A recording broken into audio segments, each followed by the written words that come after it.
to Christ the Center, your weekly conversation of Reformed theology. We're now on episode number 786. My name is Camden Bucey. I'm in Libertyville, Illinois. As usual, I'm on Zoom talking with a friend of mine. We have with us today Danny Olinger, who serves as the General Secretary for the OPC's Committee on Christian Education. Welcome back, Danny. It's so good to see you today. Thanks, Camden.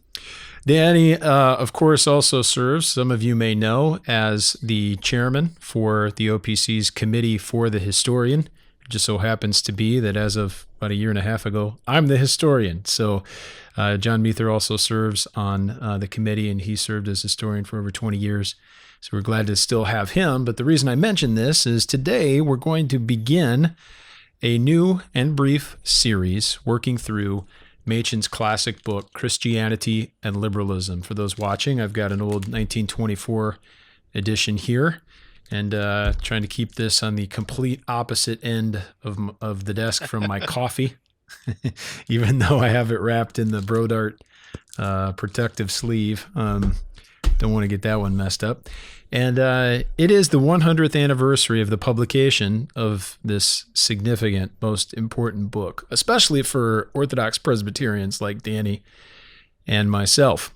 And we're planning to work through one chapter per month leading up to the OPC's General Assembly, June 2023, which is in Palos Heights. I always get Palos Park and Palos Heights mixed up, but at Trinity Christian College there in Palos Heights in June. So it's a big year, Danny. We've been looking at this for some time, and now to think that Christianity and liberalism is 100 years old is pretty remarkable. What would you say, just off the, initially here, about the influence of this book, not only on your personal life and your wife's life, I just found out as well, but also on the denomination? Where does this stand in terms of significance?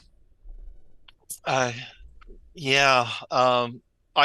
interesting because when you start to reread Christianity and liberalism, you realize that one of the arguments that Machen is making is that liberal Protestantism is infused with sentimentality. Yeah. I find myself so sentimental about this book and what it means to the stand for the faith. And so you have an original edition.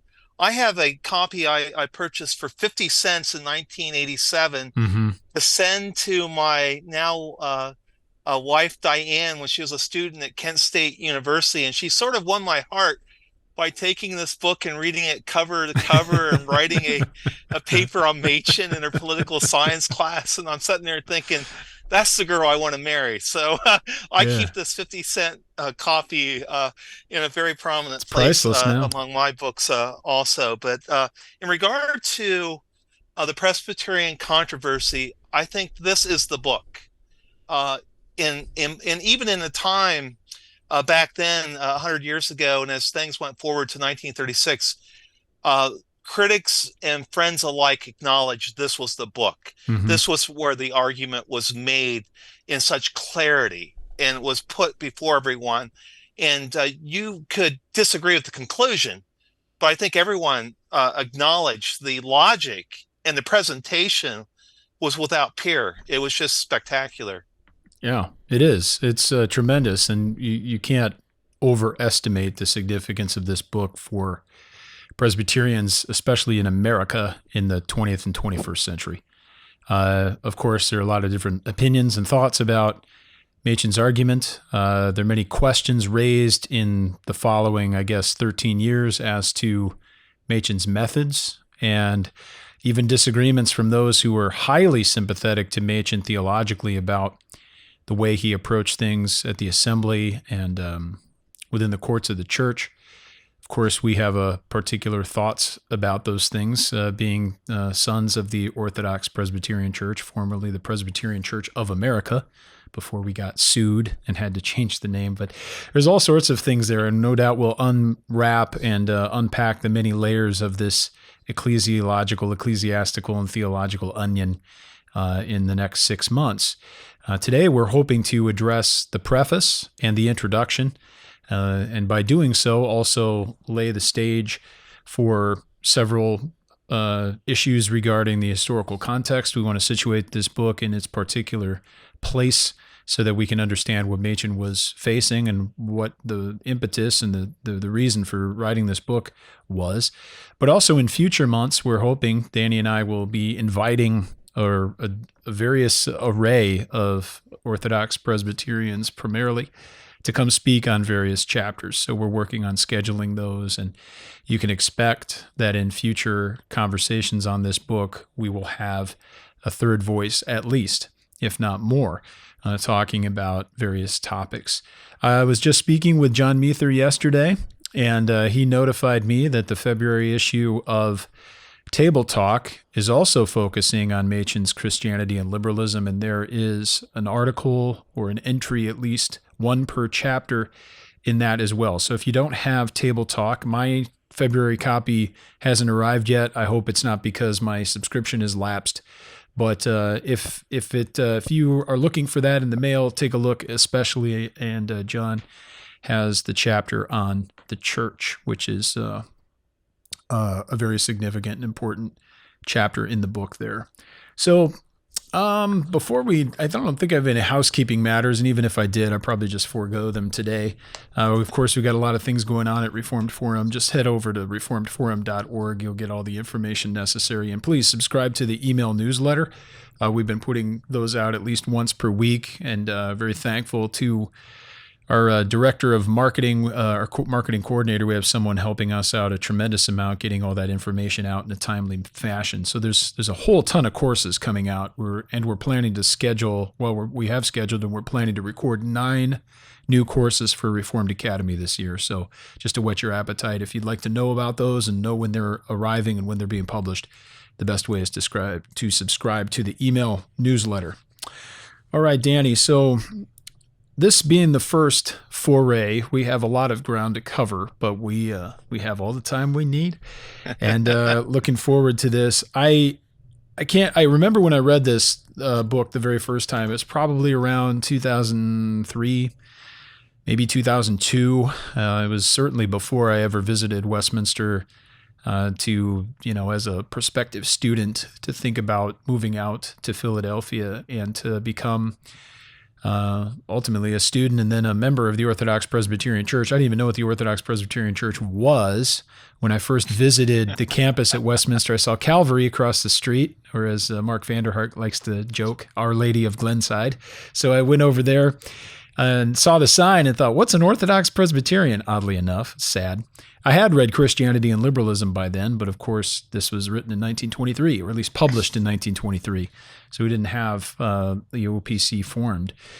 At the time, we didn't even have the Presbyterian Constitutional Covenant Union, which was kind of a affinity group that served as a precursor, eventually called the first meeting that became the first General Assembly of the PC of A.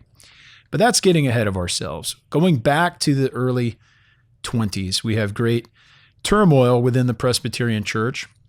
There's also great turmoil that would come up soon enough in evangelicalism, or just conservative Christianity, especially with the preaching of Harry Emerson Fosdick and his famous sermon, Shall the Fundamentalists Win?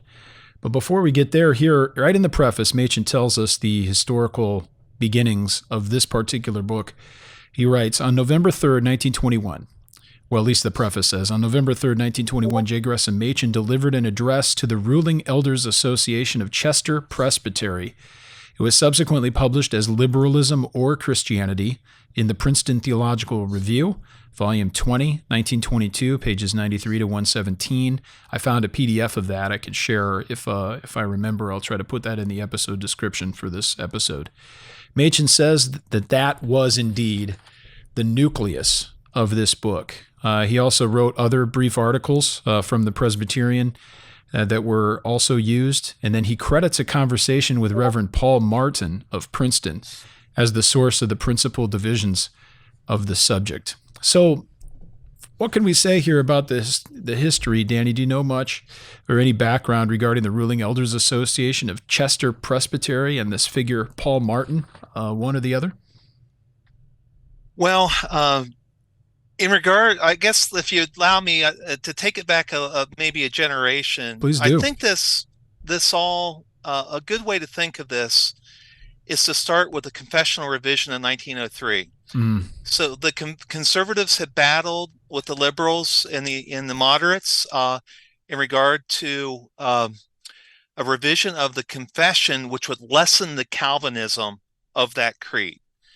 And in 1903, that took place in the church. And then in 1906, there was the joining of the Cumberland Presbyterian Church with the PCUSA. Now, what also was happening at that time, there was a view of ecumenicity taking place. So at the 1903 assembly, they also created a special committee on cooperation and church union.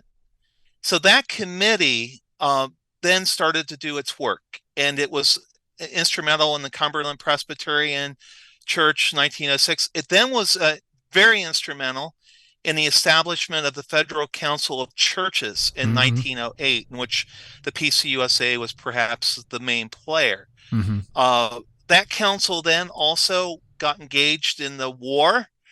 So the Wartime Commission of Churches with all Protestant churches in 1916, they were engaged in it. So that by the time you get to 1918, there, and particularly as the war has come to a close, the Great War, there's a sense for not just this ecumenical move to work with Protestants to evangelize the world. But also the Presbyterian Church should think about becoming one with other churches. So 35 churches or 35 presbyteries overtured the 1918 assembly for an organic plan of union. That was given to this special committee on cooperation and church union. It brought back a recommendation to the 1920 assembly meeting in Philadelphia. And that's really where this all starts. In that J. Gresham Machen in 1920 is a first-time commissioner to the General Assembly. And so he's in Philadelphia. Now, I believe the reason they were holding it in Philadelphia was it was the 50th anniversary of the reunion of the old school and new school in 1870. So they do have a brief celebration of that reunion. But here is Machen at the assembly, and he writes in his article in the aftermath, in his June 10th, 1920 article, he writes about what the main thing that happened at this assembly was the recommendation of the Committee of Cooperation and Church Union to have an organic church union with 30 some Protestant denominations. And he is just outraged, stunned, crestfallen, whatever adjective you want to describe. And so he goes home and he writes about it and how horrible it is, particularly the doctrinal preamble. And he immediately gets a note from his mentor, B.B. Warfield. Warfield's telling him, I am so glad you did this. You're exactly right. I want you to keep on doing more. This is what we should do. And so Warfield himself also then begins writing on this, against it. So at the end, so what happens is you get to the conservatives in the church fighting against this, but Warfield dies. Warfield dies on February 16th, 1921. Machen and William Green, particularly, had been the two main advocates against it at the Princeton faculty. And so Machen then gets thrown into the limelight and he keeps on writing. Now, I'm so sorry to be so long-winded to get back to your original question, but the Chester Presbytery. So at that time there were about 300 presbyteries in the Presbyterian Church, and two of the leading conservative presbyteries were in Philadelphia: the Presbytery of Philadelphia, and right to the south of Philadelphia, the Chester Presbytery. Now, in the Chester Presbytery, when you look at the list of commissioners in 1920 to the General Assembly, you will find one of the commissioners listed from there is a ruling elder by the name of John Welsh Dulles. And he is of the famous Dulles family. So as John Foster Dulles was in Paris with Woodrow Wilson, trying to get the League of Nations and everything taken care of at this time, his uncle, John Welsh Dulles, who was an attorney in Philadelphia, very well known, was here at the assembly. John Welsh Dulles, 14 years later, would become a founding member of the OPC and perhaps one of the most prominent ruling elders at the start of our church. So when you see that Machen is speaking at the Chester Presbytery Ruling Elders Association, your mind immediately, I do not have confirmation in regard to this was the official invitation, but your mind immediately goes to John Welsh Dulles might have played a part in inviting Machen to come to speak to this group. And so Machen speaks to this group and on the topic of liberalism or Christianity. And it's a tremendous success. Everyone's encouraging him to expand it. And so that becomes the start of the seed form of this book. Yeah, and then he writes several other articles or borrows from here and there on other things he's written and developed, and it becomes the book. It's interesting here because the title of the book is Christianity and Liberalism, but the initial address is a lot more clear regarding the thesis. It's not that the book is obfuscating it at all. It's very clear when you read the book, but the main premise here is that Christianity and liberalism are not, or I should say liberalism is not just another form of Christianity, but it's an entirely different religion. And when you put liberalism or Christianity right there in this address to these ruling elders in the Chester Presbytery, I guess that would be the main line of the main line, right? Actually, the main line, the railroad line that goes out there is for those who might not know, is the wealthier part of the Philadelphia metro area. Yeah. The main line is as in, the railroad. But, we use that often to liken it to the family tree or the big line of Presbyterian history. It's very different though. And so we're, I guess, a double entendre, but Machen speaking to them and talking about what is facing them. He writes and specifies again, and the purpose of this book is, quote, not to decide the religious issue of the present day, but merely to present the issue as sharply and clearly as possible in order that the reader may be aided in deciding it for himself, right on page 1. So what were Machen's thoughts at the time? I mean, this isn't just some academic exercise. This is verging on, if not already, an existential crisis within Presbyterianism. And it seems as if most people don't even understand the significance of what's at stake or even care. It's this union at all costs, peace at all cost. And it doesn't matter really what we believe as long as we believe that we all ought to be together. Yeah. It's in preparation for our talking, I've revisited just so many tremendous books that have been written about this. And it's really something to go back and to take a look at what was going on. So I think, and this is where I'm glad we have multiple podcasts to get everything, or at least to try to talk through some of this. So Machen is a child of the South. So his mother, Minnie Gresham Machen, grew up in Macon, Georgia, Presbyterian.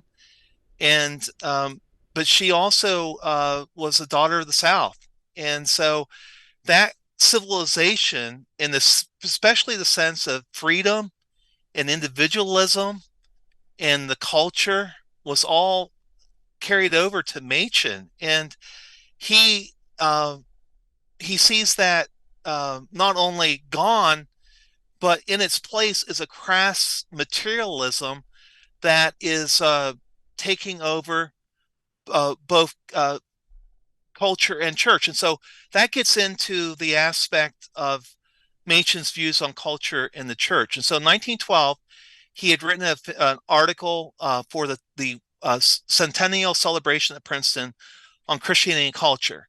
And in that, he argued that the Christian's place was to seek to consecrate the culture, not to compromise it, but to consecrate it. What you see now, a decade later, is Machen's come out of the war, World War I. And his overwhelming belief now is that the church is not going to consecrate the culture, but the culture has taken over the church. So the mindset that's rampant in the culture has now become the mindset in the church, and it's going to have terrible consequences in regard to the thinking and life of the church and the mission of the church. And so that is really tied in then also with this sense of liberalism being a naturalistic philosophy that has no place for the supernatural, which to Machen is really getting to a question about who God is. Mm-hmm. So you are not just attacking the Bible when you take away what the Bible's claims about the supernatural. You are also attacking God himself. And so that's all coming to play, I think, here at the beginning of that opening introduction in the first chapter of Christianity and liberalism. Yeah, it's interesting. You mentioned the death of Warfield. Abraham Kuyper died the same year. Mm-hmm. And we're talking about, Christianity and culture and Machen's views.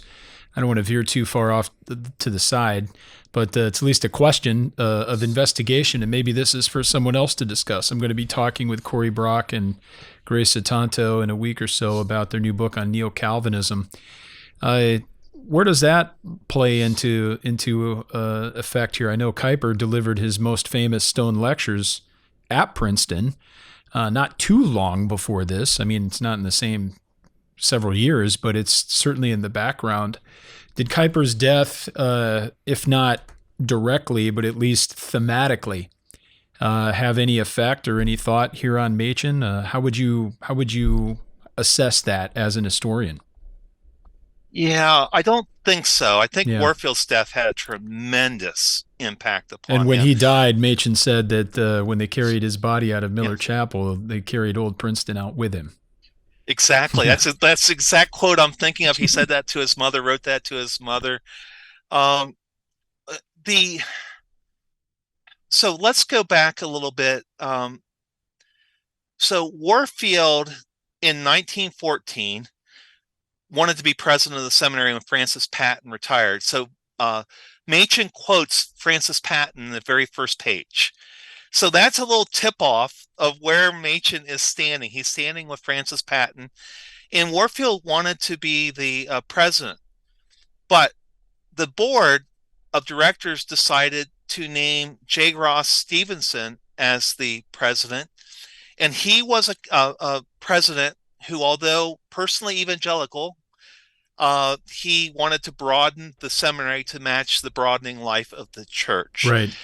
And so the very first fight then that once Stevenson was installed that Warfield had with Stevenson was Stevenson wanted to change the curriculum of Princeton, wanted to make it less theoretical, less systematic theology, less Greek, less Hebrew, and more pragmatic, more practical theology, more English Bible, Yeah. which was in line with the student rebellion of 1909 that Machen was so just, Machen couldn't believe what was happening with the 1909 student rebellion at Princeton, because it suddenly, put it this way, the students, whether they realized it or not, they were shifting a mindset at Princeton in which you were starting to think totally in terms of my needs, and you weren't thinking in terms of what is God's will here, what is the Bible saying,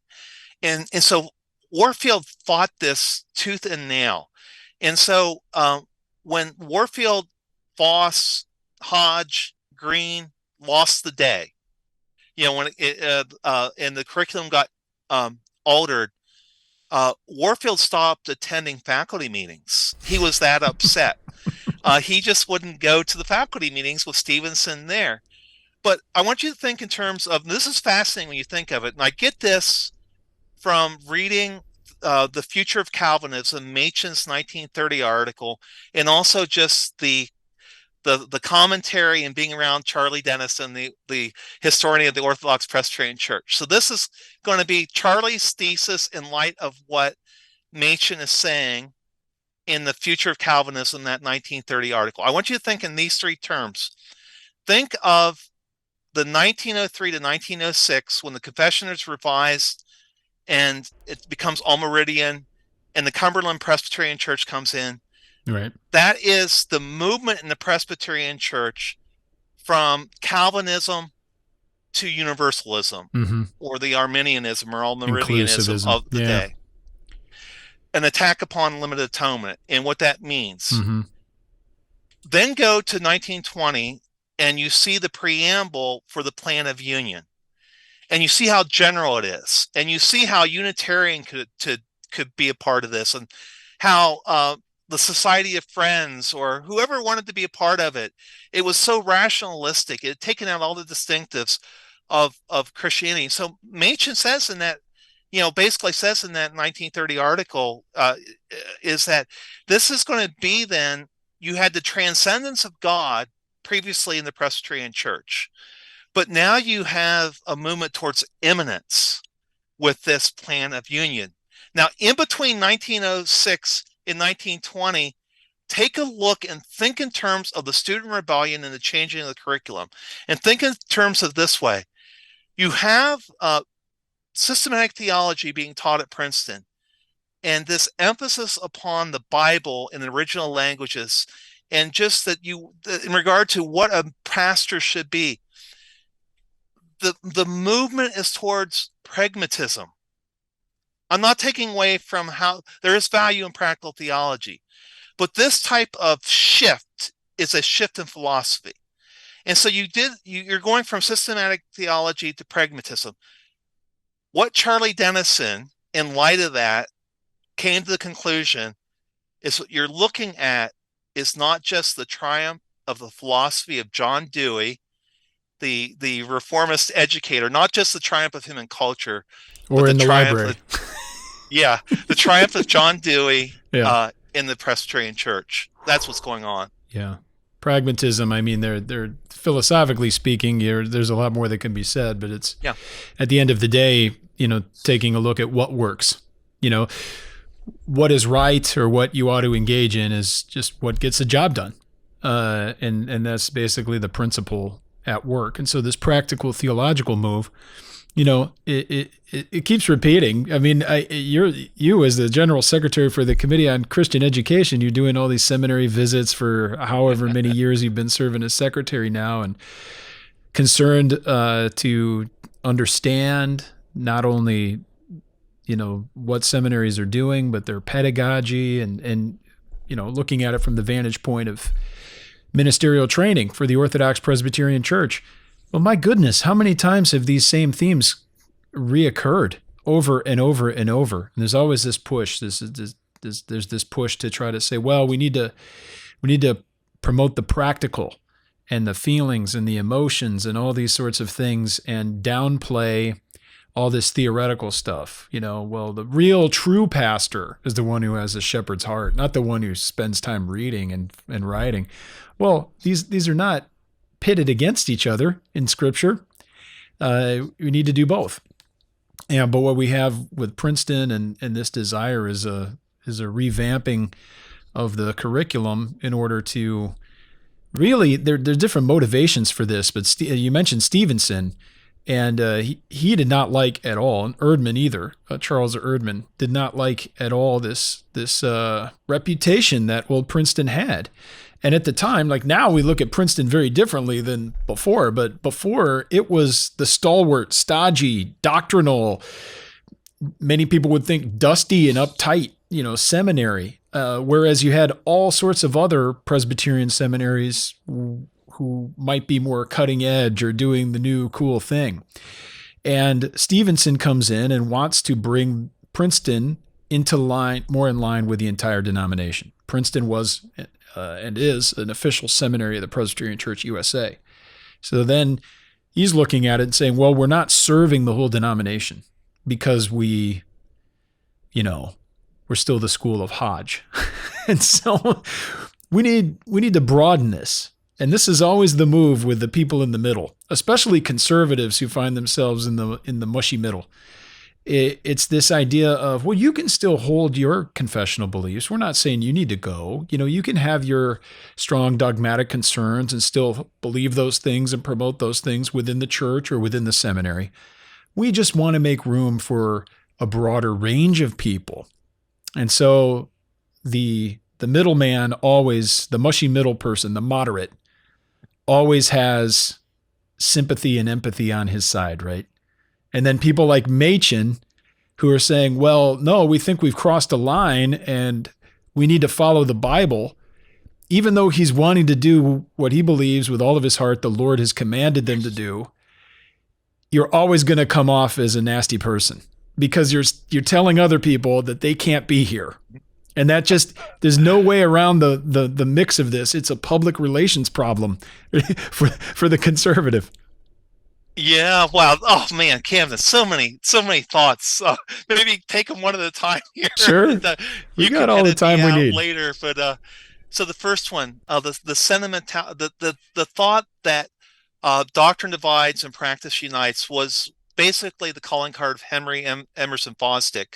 That was basically the bottom line of Shall the Fundamentalist Win? Or at least it's part of what's going on there. That's the working creed of the liberals is that the doctrine is non-essential. What is essential is the is that the church reach out and evangelize others, and it doesn't matter what means that you use, but you need to, you cannot be a stickler on doctrine. Just got to get it done, whatever it takes. Yeah, that's the pragmatism, right? Whatever works. And we'll come back to that. I mean, it plays out so incredibly with Robert Speer and the Board of Foreign Missions, the Presbyterian Church. Secondly, J. Ross Stevenson was the person that presented the Plan of Union at the 1920 General Assembly. He was the spokesman. He was the one up front. And this is what outraged J. Gresham Machen. When the committee put forth this proposal, there was no debate allowed. Yeah. And this is to Machen, as goes into the writing of Christianity and Liberalism. He believes the Presbyterian church has become a machine. Uh-huh. Right. And that the individual is no longer allowed to speak, and that so outraged him. The bureaucracy. So on the one hand, they were consolidating and centralizing the power of the administrative aspect of the church. At the same time, they were making the theology progressive, and there's nothing that the individual commissioner could do about it. I mean, I think that just, you could just see Machen probably sitting there and everything stirring in his heart. The third thing, in regard to Machen's how he fought this battle. So at the beginning of the first chapter, you have him calling liberalism unchristian. Now, if you go back to the article he had written in the Presbyterian, he had called the Plan of Union anti-Christian. And you see it's the exact same argument that he's making there, but now he's talking about liberalism. But what's very interesting is he trying at length to let everyone know that this is not personal. And it reminds me so much of Cornelius Van Til's attempts to tell, this is not personal. So to me, one of the great helps in understanding Machen is when he died, and Pearl Buck wrote that tribute to Machen. Mm-hmm. And it gets right to this very point. It does. She understood exactly that Machen was calling her ideas unchristian. And she said, however, that Machen kept on corresponding with her and they would correspond back. And Machen kept on saying, it's not personal. this is, but, and she actually respected that. She loved that about Machen. She loved that he was sticking to his guns on what the Bible taught. It was very clear and focused. And, but I was reading The Broadening Church in preparation for this, the Lefferts 1954 Letcher. book by Letcher, Lefferts Letcher. As a journalist, the adjectives he uses in describing Machen are so pejorative. They're so out, and he actually was kind of fond of Machen, but it's like whatever to the nth degree of extreme. It's like Machen's become John Gill. Well, it's like a jihadist on something, right? Yeah, he's beyond the right wing, extremist, and yeah. And whatever you could say about Charles Erdman and J. Ross Stevenson, Robert Speer, they're like angelic. They're like the adjectives that he uses are such. I mean, that's the press that Machen got from 1922, I think, up until the 1970s. This is what you continually got with Machen.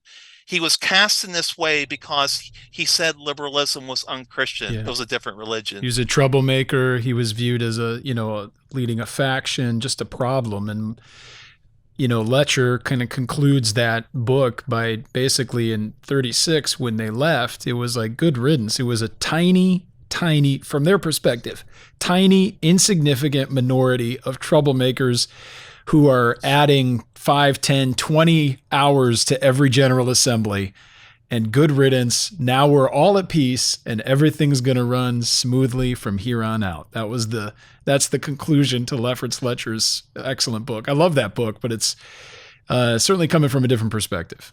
Well, one of the fascinating parts when he talks about the Plan of Union is Letcher is trying to also make the case that the Presbyterian Church was evangelical. And the way that he tries to make the case is that when it comes to the 1920 assembly, I think like 109 presbyteries had overturned the assembly because of the name change. So the Committee on Cooperation and Plan of Union had a meeting in Philadelphia in early 1920 in which they brought everyone together from these other denominations, and they wrote a report. And so that's why this also becomes known in literature or history books as the Philadelphia Plan of Union.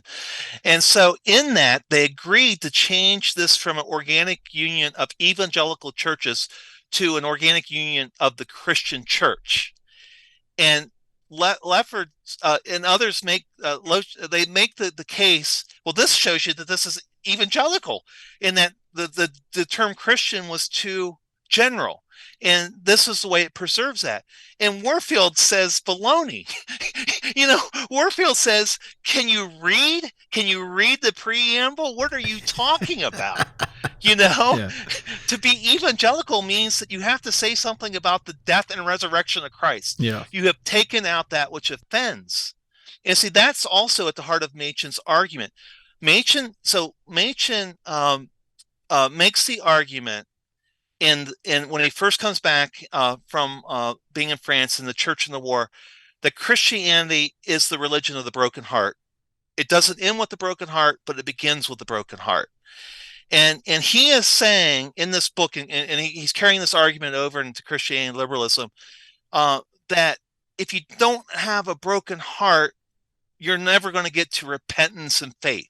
Right. And see, that's what liberalism is missing, because it exalts man that never gets to a broken heart and repentance. And Warfield's saying, the way Warfield will say it is that you never get to forgiveness of sin through the cross of Jesus Christ, because that's offensive. That's what's missing in this preamble. Right. Yeah. And that they're willing to take that out. They don't mind the people that believe in the death and resurrection of Christ for the forgiveness of sins and for our justification. But as long as there's room for everyone else who thinks those are superstitions, that's what they want for the sake of who knows what. A lot of them for the sake of political or cultural influence. A lot of them for the sake of, their own personal ends, whatever they may be. It's tremendous, troublesome, and certainly these themes keep reoccurring. It's another thing about this book. You can read it every year, and it's amazing how timely it seems. When I read it early in the 2000s, I felt like it was written the week before. I just reread it with great detail and took copious notes and marked it all up again just a few weeks ago in preparation of everything coming up this year. And again, it's as prescient as it ever has been, and that's because Machen is getting to something that's dealing that perpetually faces the church. And these are not themes that we graduate from, but these are themes we always need to be reminded of and remember, and to hold fast to these year in and year out. Danny, I'm wondering if we could zoom out a little bit, if it's useful here. We can always zoom back in and look at details. I love that. But it's also worth mentioning, because Machen does, the great shifts in society and culture as a whole, not just in Presbyterianism or even in Christianity, but speaking about modernity, or as the scholars sometimes like to say, modernity. Speaking of modernity around the world, for many, it seems like the world is completely different. And modernity did not just affect Presbyterianism, but it affected everything. It affected science. It affected the arts, all sorts of impacts. The people now living in the early 20th century had encountered, they basically had entered into a new world, almost a new universe. So what does Machen speak of regarding modernity and these new shifts, and how do Orthodox Presbyterians later, but how do conservative Presbyterians at the time need to think about these things and address them? Yeah, wow. So again, this gets into the more, in preparation again for our talking and reading that first chapter over and over again, the layers, the complexity, how Machen is so clear and concise. What a beautiful writer. And yet he's dealing with these really uh, uh, complex issues which get to the foundation. And so he is obviously troubled by the industrialization of the country in a way that has led to a spiritual decline. Now, this puts him, what's interesting in this first chapter, so on the one hand, he wants us to define our terms and understand that liberalism is unchristian. On the other hand, he really doesn't seem to have much sympathy for Williams Jennings Bryan in Christian America in regard to, what's the purpose of the I church? like to say he's the Buffalo Bills of the Democratic Party, because he's Yes, a that's right. three-time That's right. nominee, lost every time. That's right. Ruling elder. And so in the Presbyterian Church. And so um, here is the thing. The materialistic aspect of what's going on in the culture, along with the what happened in the war, has an impact upon Machen. So Machen is firmly convinced in the depravity of man after the war. He thinks the liberals and also some conservatives are out to lunch in regard to anthropology, and also in the church's relationship to the state. And so he wants the church to be the church. But what's happening is that the Americans are thinking in terms of social progress in the social gospel, in a way that through the efforts of the United States, you can Christianize the world. And to them, that's great. Machen is not equating Christianity with Western civilization. And so so in the one sense, he's cutting across two ways in the middle. So at the end of the first chapter, there's that reference in quotes to Main Street. Mm-hmm. So in 1920, Sinclair Lewis had published the book Main Street. And it had been really a takedown of the materialistic impulses driving America. But so Lewis, yet at the same time, Lewis is very hard on the rural aspect too. I mean, he's very hard on he just thinks there's a backwardsness and hypocrisy, but he also, there's a sense in which there's a hopelessness coming out, from both, you look at America in both the city and in the country. And I think there's a sense in which Machen is gravitating to that, or at least he's agreeing with the realism. In other words, to put it back in the Southern culture, they were not sentimental in Southern culture Mm, post Civil War. They were very realistic, mm, and that's coming to play here. And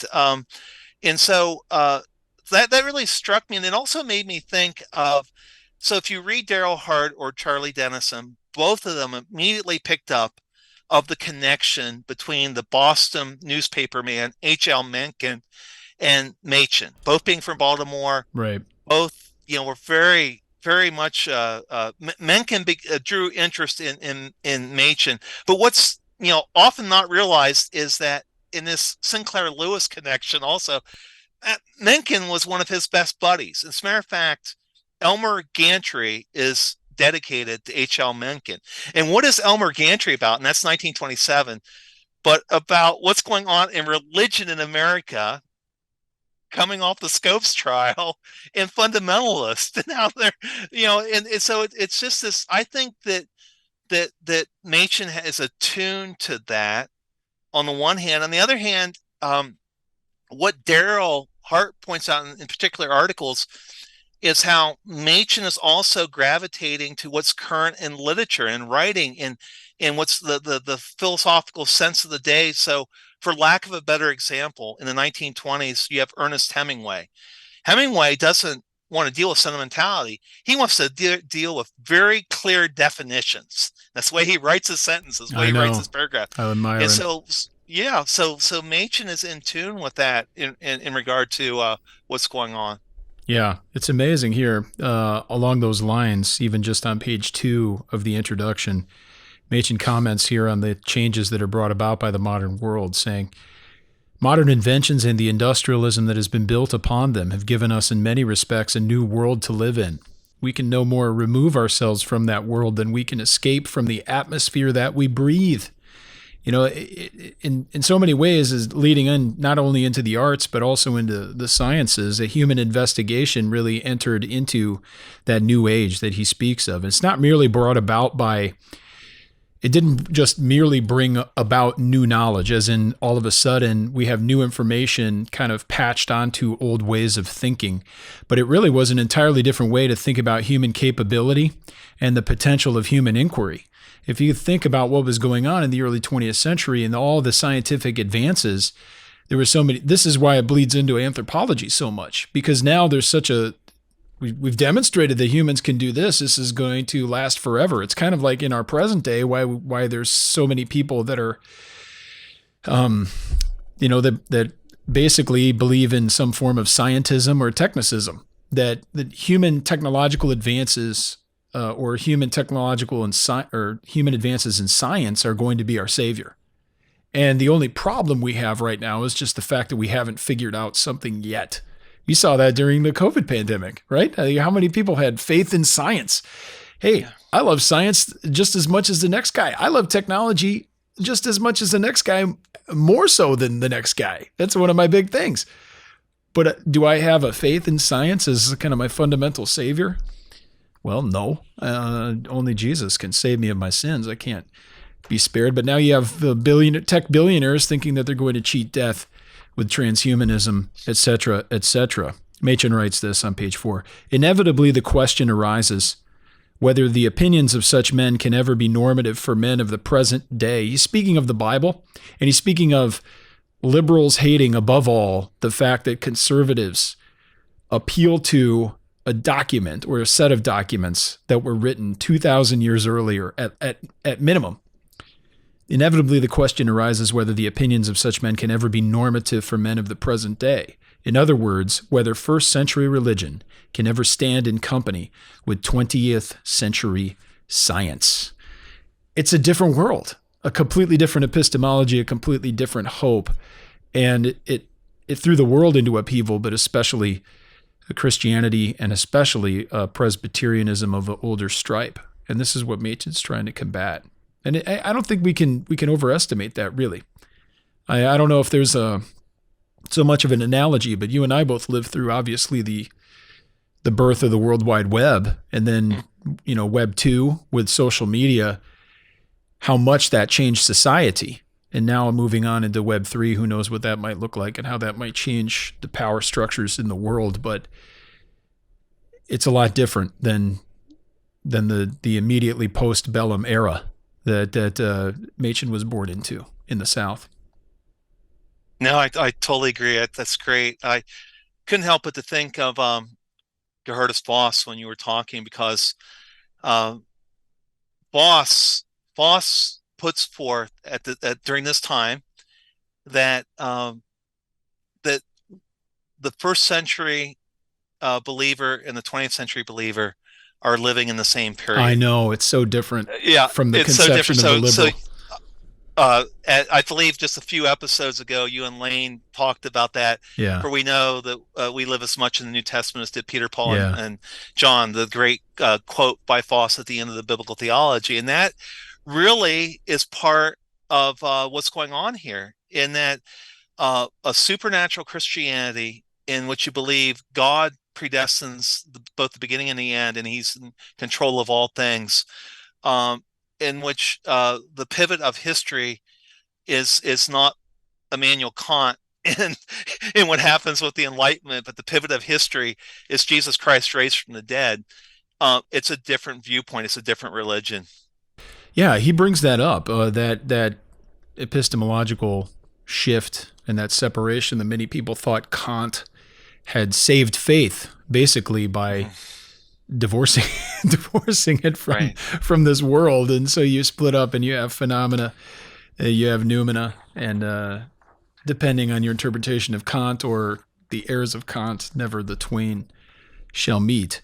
And so this also brings up really what's the apologetic character of this book. Perhaps you can remind us a bit about Machen at the center of this controversy in subsequent years,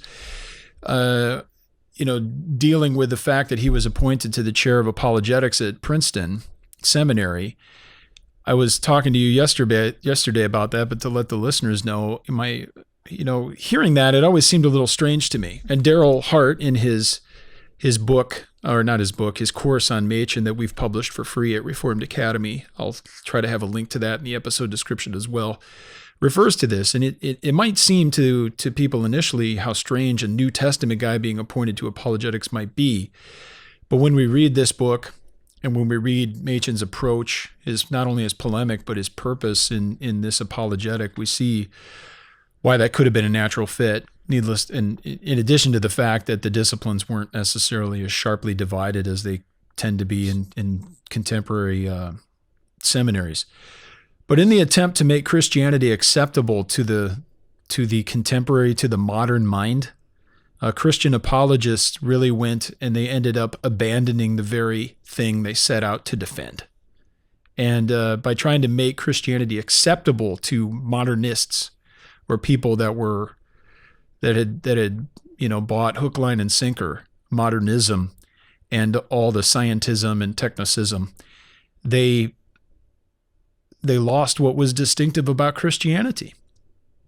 And Machen is trying to remind people of what truly matters, and that it's not a set of ethical principles, as we'll get to in future chapters regarding God and regarding Christ and man's relationship to God. Scientific progress obviously had been remarkable, but those developments are not progress or beneficial in all respects, right?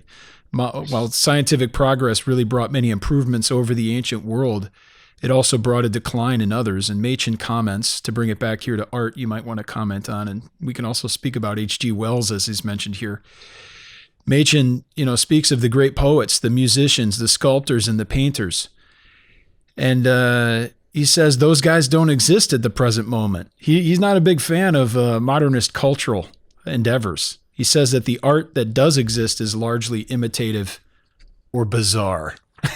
And so, not a fan of the new. But what's Machen talking about here, and how does H.G. Wells fit in? Why does Machen eventually bring him up?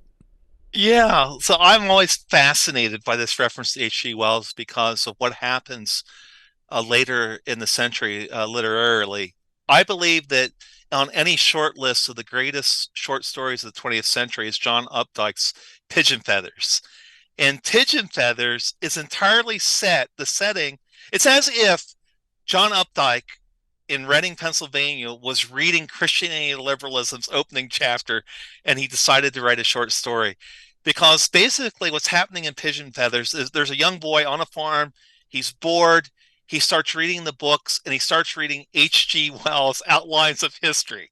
And in this Outlines of History, and Updike does such a great job, Wells is saying Jesus is just a man, and he got confused, and Christianity is just one of those accidental things that happened. It was a freak accident. There it is. And so that we have to understand this about Christianity, about Jesus Christ. He was just a man. He got confused, and how this happened, no one knows.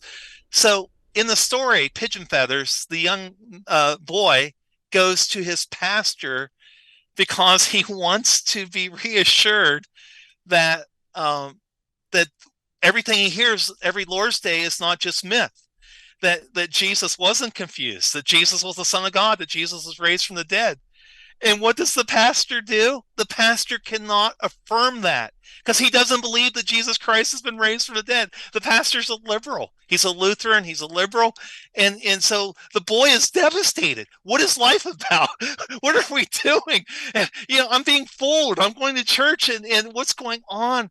And Right. so I'm just sitting there thinking, if you ever want to illustrate what Machen says, so Machen writes 2 sentences and he doesn't get into particulars. John Updike writes one of the great stories of the 20th century in regard to the whole thing of this is how this plays out in practice, this H.G. Wells. And not to spoil the short story, because everyone should read it. But in the end, it's almost has a Machen-like conclusion in regard to the affirmation then of God's existence, creation, of his supernatural work in creation, and in science. I mean, that's really where Updike's going there. Yeah, it's really exciting and interesting. I can't wait to read that myself. I've not yet read Pigeon Feathers. Need to get to it. If I can, if it's available somewhere online. At the bare minimum, I'll put the bibliographic reference. There we go. Olinger stories. You'll find it in my favorite book of Updike, Olinger stories. So, but Pigeon Feathers, I'm not making it up. It's along with Flannery O'Connor's A Good Man Is Hard to Find. Yeah. It's one of the greatest short stories of the 20th century. Machen continues his investigation and, into this introduction by speaking also about governments and the state and different forms of society. In his take on page 10, he speaks about modern society as tending toward the limitation of the realm of freedom for the individual man. He expressly says, he thinks that this is seen most clearly in socialism, but even in non- or anti-socialist societies, the same tendency is evident when Machen says, quote, a certain regime is deemed beneficial, end quote. But then that regime is deemed beneficial, and then it's forced upon everyone, forced upon the individual man. One example is forced welfare. And Machen sees that as utilitarianism being carried out to its logical conclusions, maybe as John Stuart Mill in mind, or his heirs. And this is a recurring theme with Machen as well, and you see some of his libertarianism come to the fore. Obviously, he's a Christian, so there's a certain cast to that, but he certainly is very much in favor of the liberty of individuals rather than coercion by the state. And one of the main themes that he addresses, in addition to this in general, is specific questions about Christian education and the state, educating its own. He's not opposed to public schooling. He thinks that in many ways it's a good thing, but he thinks it should never have a monopoly, and it should always have really strict and firm, healthy, vigorous competition from private schools, especially Christian schools. And the Christian schools should not be required to receive some sort of imprimatur from the state in order to operate. This is all coming from the same seed, from the same soil that Machen's concerned to protect, and that's the liberty and integrity of the individual man before the Lord. Yeah.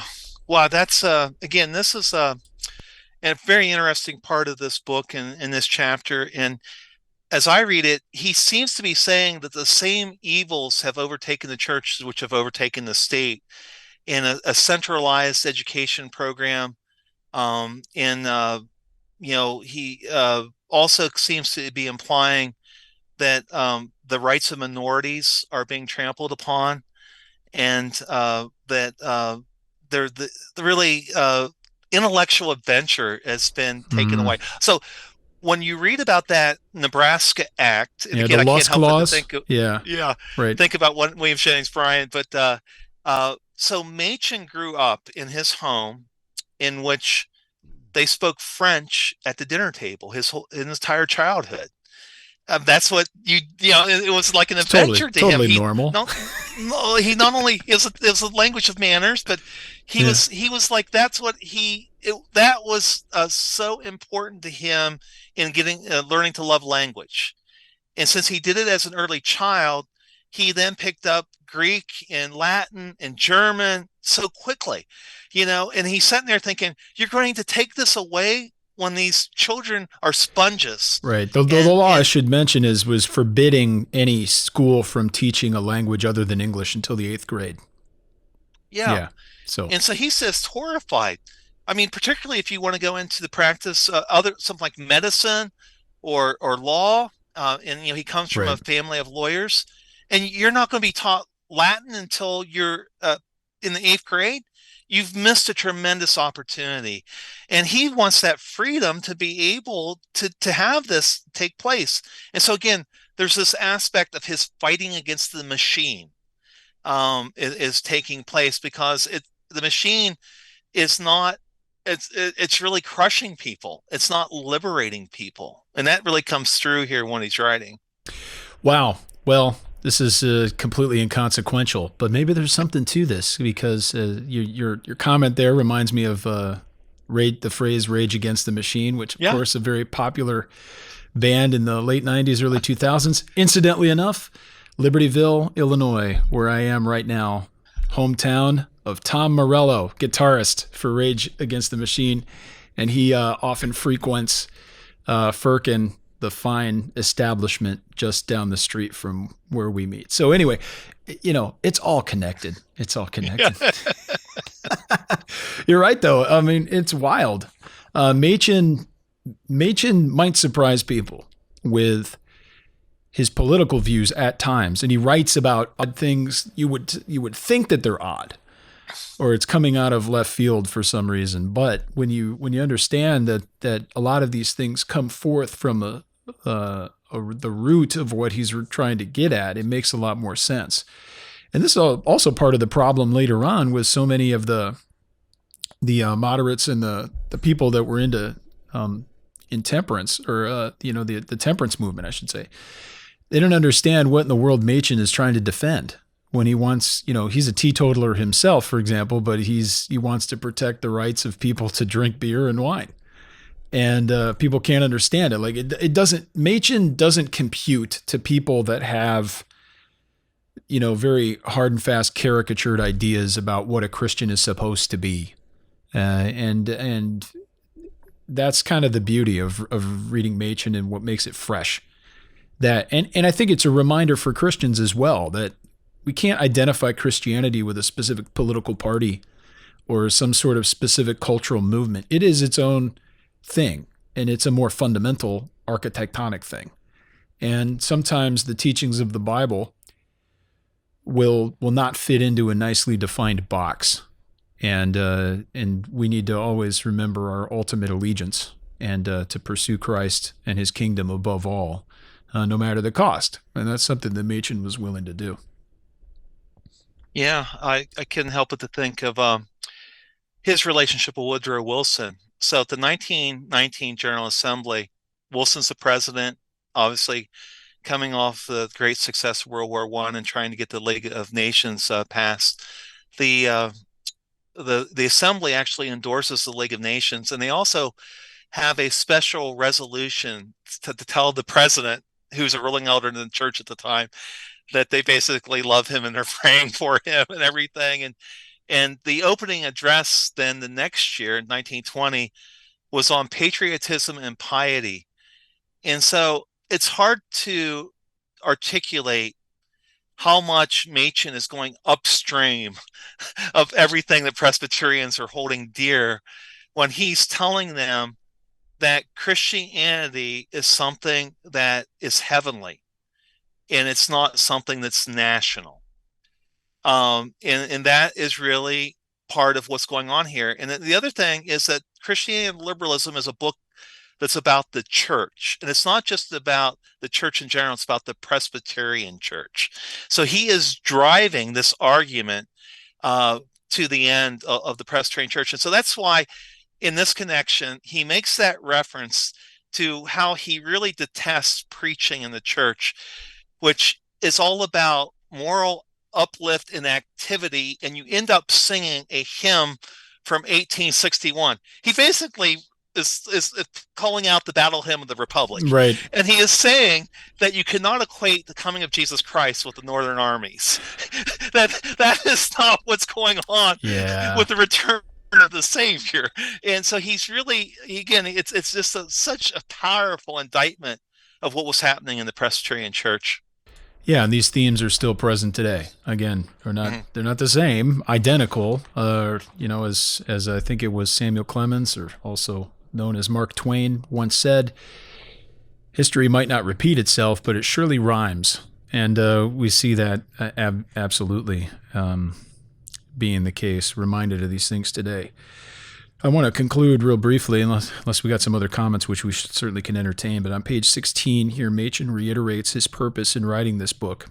Quote, "In setting forth the current liberalism, now almost dominant in the church, over against Christianity, we are animated, therefore, by no merely negative or polemical purpose. On the contrary, by showing what Christianity is not, we hope to be able to show what Christianity is, in order that men may be led to turn from the weak and beggarly elements and have recourse again to the grace of God." Yeah. Couldn't that's have said it better exactly myself. what it is. I mean, Christianity is a religion about grace and forgiveness, and that's only because Jesus Christ went to the cross. I mean, cut that out, and it is unchristian, to the core. Yeah, absolutely. Liberalism is not another form of Christianity, as in we might have Arminianism, which we think is sub-Christian really, or Reformed, or Presbyterianism, or Lutheranism, all these sorts of things. Liberalism is anti-Christian. It is a different religion. And we're not talking about liberalism as a political movement. We're not talking about it as progressivism. We're talking about it as classical liberalism, and we'll get into more of this classic liberalism Can in I future add one thing here? chapters. Please do. He didn't like the term liberalism because he believed that liberals were not liberal, Yeah, because what they excluded, the one thing they excluded, was anyone who believed in Calvinism. you were excluded if you were a Calvinist. Yeah, but everyone else, that's so they're definite. The narrowness of their intolerance. Exactly. So Machen was saying, look, it's a question of, do you want to define things according to this narrow intolerance, or do you want to define things according to the narrow way, Matthew 7 of the Bible? It's a narrowness, yes, but it's a narrowness that is God's word, and it's actually that narrow path is the way of freedom. That narrow path is the way of life. Yeah, in that sense, it's an objective faith. It's a faith that's once for all been delivered to the saints, and one that we need to guard, this deposit, and protect it and fight against all counterfeits and substitutes, rather than the subjectivism that was so evident in liberal theology and trying to reduce everything to a set of moral teachings or ethics or feelings, is Gefühl. No, Machen's all about the objective faith, the confession, the Bible that has been given to us, and pursuing the historic reality of the things that it records, the life, namely and principally the life, death, and resurrection of Jesus Christ and his bodily return. So we'll get into that next time. The next chapter we'll address is doctrine, and Lord willing, we'll have a guest, a third voice to talk about doctrine as we continue our way through Machen's Christianity and Liberalism. Thanks for taking the time, Danny. It's always a pleasure to speak with you, but I'm glad we were able to record this. Thanks for putting in the time and bringing the passion. No, it's so much fun. Anytime. It's much nicer for the two of us to be talking about Machen than commiserating about our college football playoff outcomes. Right. Yeah. But we have a better hope, and it's not in this world. I have to say hail to the victors during this period of time. So well, yeah, we got our coach back, but now I found out the co-OC is under investigation for computer crimes. So who knows what happened there? That's the bad news of this morning. No doubt people listening to this probably already know what's going on. I hope it's inconsequential or something as minor quote minor as trying to change some kid's grades. I don't know, but we don't know. These are insignificant things. Machen and Christianity and Liberalism, not insignificant because they point us to the eternal matters. If you have any questions or comments, head on over to the website, reformedforum.org. We have a contact form through which you can contact us. You can also send us an email, mail@reformedforum.org, or hit us up on the various social media outlets. And I'm looking forward to this. I hope to have episodes, or not just episodes, but links to all the various readings and at least bibliographic materials so that people can follow up. And we're hoping to go somewhere, not just walking through Christianity and Liberalism, but leading up to our General Assembly in June. And hopefully we can do more of this type of thing in months to come. And our Reformed Forum Conference, I believe it's October 6th and 7th or 7th and 8th, off the top of my head. It's a Friday, Saturday. We'll be here in Libertyville, Illinois, and Grays Lake, Illinois, nearby where Hope Church is. We will be focusing on this book as well. So 1923 to 2023, it's the year of Christianity and Liberalism, not just here at Reformed Forum, but throughout conservative Presbyterianism. And we're going to enjoy every minute of it. So follow along online. Thank you so much for listening. We hope you join us again next time on Christ the Center.